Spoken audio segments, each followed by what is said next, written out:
Já parou para pensar o jeito certo de auditar o contexto em uma organização? Com quem você deve conversar? Que documento você deve cobrar? Ou será que precisa cobrar documento para isso? Ou até mesmo você que recebe a auditoria quer saber como você será auditado? Olha só, se você já teve essas dúvidas na sua vida, vem comigo, porque nesse vídeo eu vou te explicar o jeito certo de auditar o contexto organizacional em uma organização.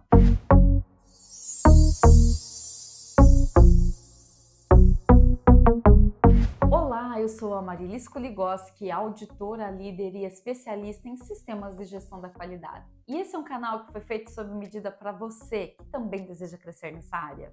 Contextualizando, como eu sempre gosto, nos vídeos anteriores, eu venho falando sobre o contexto organizacional, desde que ele é a base para a elaboração de um sistema estratégico, bem como fazer passo a passo, tanto o contexto interno como o contexto externo. Apresentei uma planilha para vocês com vários exemplos para que ficasse da maneira mais clara e didática possível. Mas se você perdeu, fica tranquilo que eu vou deixar o link de todos esses vídeos aqui na descrição para que você possa assistir tranquilamente um de cada vez para que possa contribuir e fomentar ainda mais na trilha do seu conhecimento. Já nesse vídeo, eu achei muito importante trazer questões relacionadas a como eu devo auditar o contexto. E uma das primeiras dúvidas que acontecem é quem eu devo auditar? E aqui os profissionais da qualidade que me perdoem, mas eu já vou alertando o que é comum, o que eu costumo ver nas organizações. Estes profissionais da qualidade que eu tenho muito apreço, que são muito estudiosos, que dão o sangue nas organizações para poder elaborar o melhor contexto possível, eles, claro, querem responder o auditor. E aí você, profissional da qualidade, já deve estar se perguntando, tá, mas eu não posso? Poxa, fui eu que fiz? Tá aí, esse é o problema. Você deve mediar a realização do contexto, mas não você determinar o contexto da organização.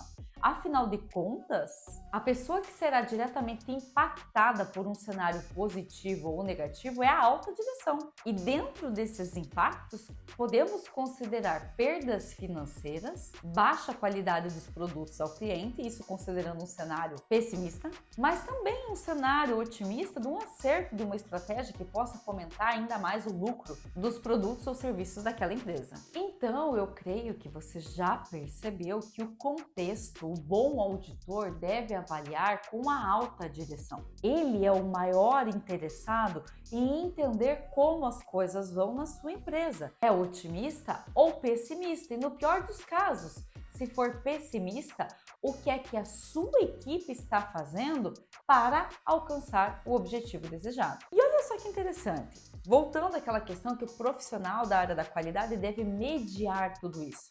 Porque em outros vídeos aqui no canal, até um vídeo bem interessante que já saiu aqui, que eu falo sobre os princípios da gestão da qualidade, vou deixar ele aqui num dos cards e na descrição também, eu explico que o profissional da qualidade, ele precisa estar muito próximo à alta direção, mas aproveitando desse cargo que ele tem de liderança, ele precisa ficar no meio da organização, ali dentro do nível tático, onde ele entende o que a alta direção deseja, comunica às lideranças no nível tático o que é necessário.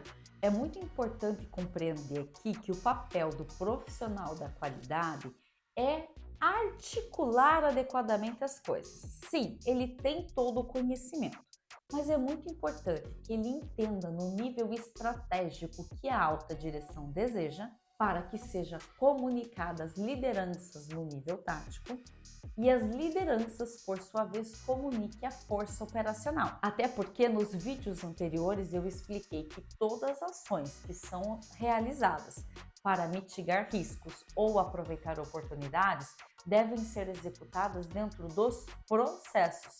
E não é a alta direção que vai lá amassar o barro naquele momento. Ele vai aprovar ou vetar alguma situação. E essas soluções devem prover justamente das lideranças, entendendo aonde a alta direção deseja chegar. Captaram isso? E aqui tem mais uma questão que eu quero trazer para vocês. Dentro do requisito 4.1 da NBR ISO 9001, não tem em nenhum lugar que a empresa deve manter ou reter informação documentada sobre análise contextual. No entanto, quando nós chegarmos lá no requisito 9.3, análise crítica pela direção, lá sim diz que eu devo explanar mudanças que ocorreram no contexto interno e no contexto externo dentro do período da análise realizada. E aqui é aquela pegadinha de norma que a Marilis vai te ensinar.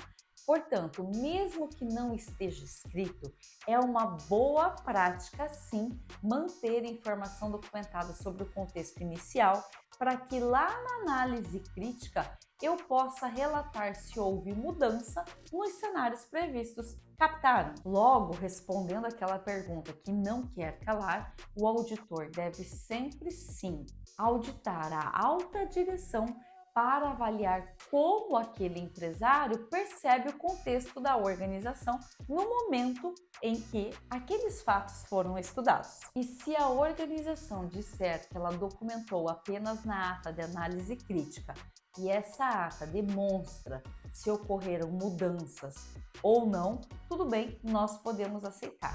O que o auditor não deve fazer? Um auditor ele precisa ter a mente aberta. Por isso, não é porque muitas empresas utilizam análise SWOT ou a matriz FOFA que eu vou obrigar todo cliente de auditoria a utilizar a matriz SWOT ou a matriz FOFA.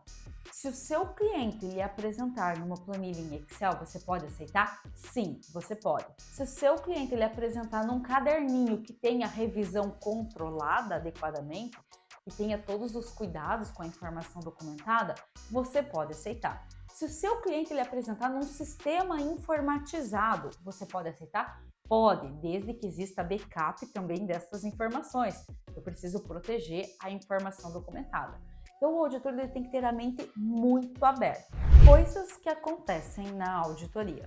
E claro, né, pessoal, eu não podia deixar de trazer, dentro da minha experiência como auditora, acontecem situações inusitadas nas auditorias.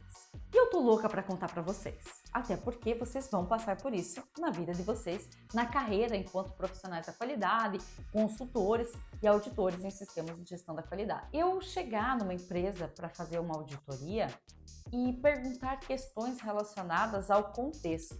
Coisas que eu sei que possam ter impactado o negócio do meu cliente. E eu até vou continuar utilizando o exemplo da pizzaria, como eu já usei nos vídeos anteriores, eu vou continuar trazendo esse exemplo. Quando aconteceu a guerra entre a Ucrânia e a Rússia, houve um problema com um acordo relacionado ao corredor de grãos. E como esses grãos não estavam conseguindo chegar nos outros países, ou até mesmo aqui no Brasil, por exemplo, houve o rumor de escassez do produto. E quando o produto ele fica escasso, o valor dele sobe. Então, inflou o preço. E o que aconteceu?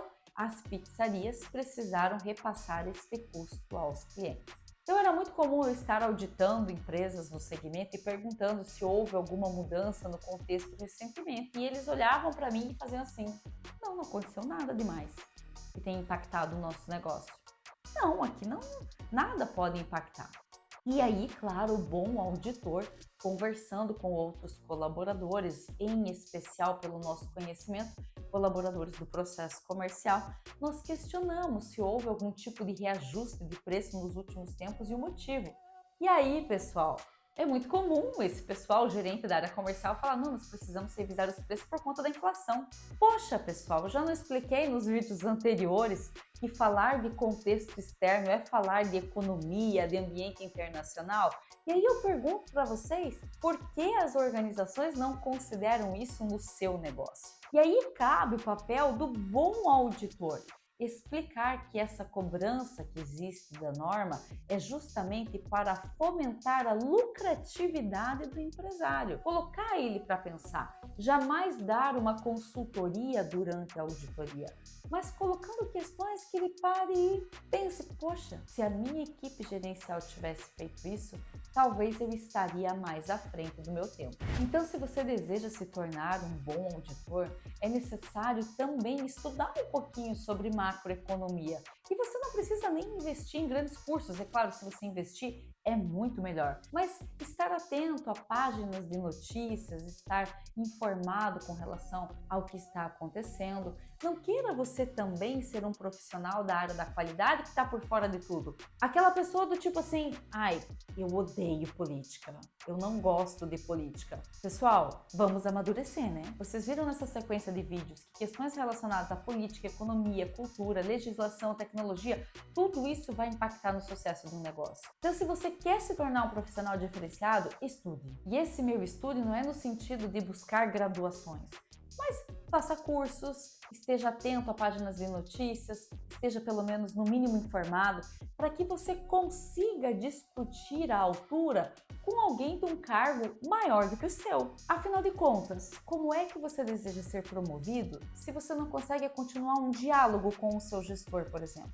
Sim, eu sei, eu fui cruel nesses meus comentários, mas às vezes eu preciso dar um chacoalhão em vocês, para que vocês percebam que muito mais do que títulos e escolaridade está no comportamento das pessoas a quererem de fato se tornar um profissional bem-sucedido.